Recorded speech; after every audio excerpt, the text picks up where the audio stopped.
Well, yes, another day and another record high for the yellow metal. In fact, it is trading flat with a quite bit of positive bias today.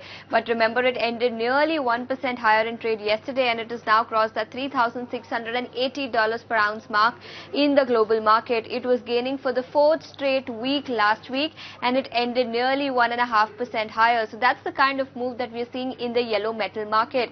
Now, remember, traders are penciling in a 25 basis point rate cut in the meeting that is scheduled to happen today and tomorrow.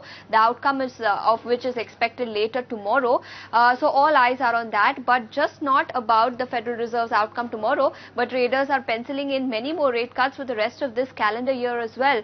Remember, weak labor market data that came in over the last few weeks, and no major surprises on inflation front. These are the two parameters which Fed will be watching out for, and that is precisely the reason Street is expecting a 25 basis point rate cut.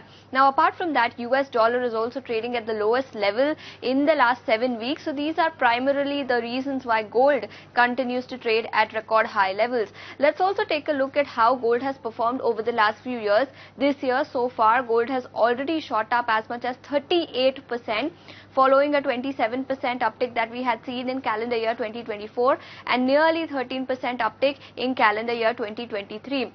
Remember, brokerage houses continue to remain very positive. In fact, Morgan Stanley has now given a target of $3,800 per ounce by the fourth quarter of FY25. So yes, brokerage houses continue to remain positive, although some brokerage houses have given a target price which is now below the current spot rate because of the kind of up move that we are seeing. So yes, gold at a fresh record high. In fact, it has now crossed that $3,680 per ounce mark in the global market.